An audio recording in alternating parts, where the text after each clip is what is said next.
Big L, shout out to Big L, Children of the Corn, Harlem. I mean, just hip hop, you know, is the epitome of hip hop. You can go to Harlem 139 and see him right in front of the fried chicken store. Get a cipher with him. I mean, he was real hip hop. Shout out to Digging in the Crates too. I used to see Al all the time at Harlem. Like we was coming up. He was one of the first young dudes to get a record deal and get in. Well, after Chi Ali and all, Al was damn near right after or something probably. So we all looked up to him. He already knew about making music and recording and the studio and all that before everybody, because he was with Finesse and them. You know what I mean? They was grooming him early, so he was like my man then. We was cool with Al because we'd see him. We was in Harlem like every day when we would have to go get with D from the Rough Riders, so we were bumping the L frequently, a few times a week. The way he put his rhymes together, his delivery and the way he formatted his rhymes, he was very rhymey. He could rhyme the hell out of some words.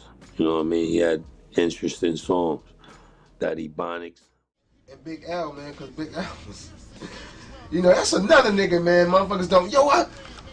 Man, y'all niggas is wildin', man. Y'all niggas is fucking wildin', man. Big L, man, y'all niggas is wild. Yo, Jay, man, that nigga Jay need to get that shit up to Big L. Anytime he saying anything about, man, doing them shows when he have Big Pun in it, he should have Big L up in that bitch as well, man. Finesse saw Big L rapping in Harlem, and then, Big L was my little brother, so, like, what people didn't really know is that he looked to me for mentorship, and he would always come to me and be like, yo, bro, what's up?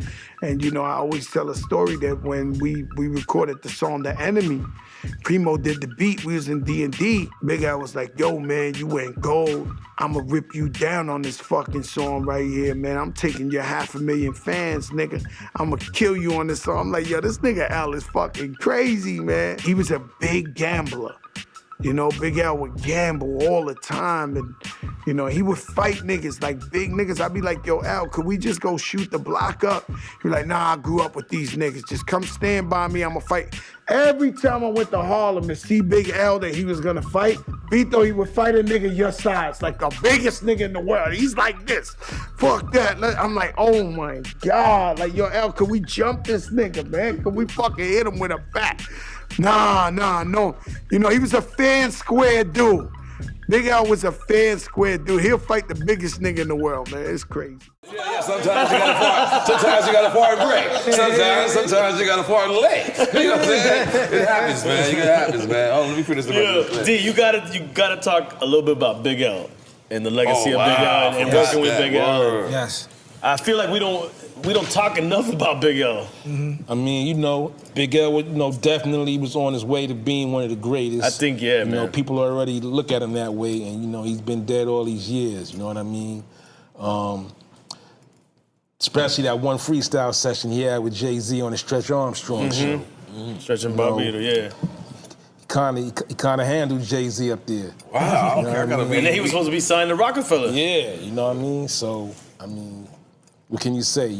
Lamont, definitely one of the best lifestyles of the Poor and Dangerous. Yeah. Dangerous, right? Then the second album, The Big Picture, that wound up going gold, and he wasn't even here to see that. And all the indie stuff he did. And... Hello. There you go. You're a journalist now. Test it. Test the mic. My name is Carme, and I would like to know who or what inspired you to become an artist. Well, I say it was a mix of a bunch of different things. As far as being an MC, being an artist is something that I feel like when you're young, kind of just your environment that you're in, you just, as long as people are your family or whoever in school are down to support you following that passion, then that's what it is. But as far as being an MC, the first rapper that really got me into wanting to be an MC was a dude by the name of Big L. Wow. From Harlem. Yeah. And that was like that was the dude that made me want to pick up a pen and write. And then you have like your Biggies and Tribe Called Quest, but it was like the classic sound.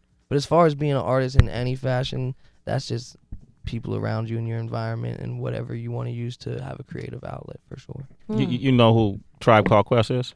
No, I don't. It's See, okay. it's interesting, right? Because we say these names like everyone should know. You guys should know. You know, if you're going to be journalists, you want to get into this music game, Tribe Called Quest is a really important movement in hip-hop culture. You know who Biggie is? Yes. Okay, geez. But not only that, gonna kick him out the room. But, I know. But not only that, Sway, they should also know who Big L is. Yes. Right. Mac mentioned it in just in passing like that. But he is the artist and the MC who inspired him. He lost his life. And a lot of artists, especially producers that you hear now who've produced some of the major artists, they actually speak of him and has produced his music. So Big L is definitely an artist that you guys should look up. Google that. Google him. Yo, you on an iPad, Google him, man.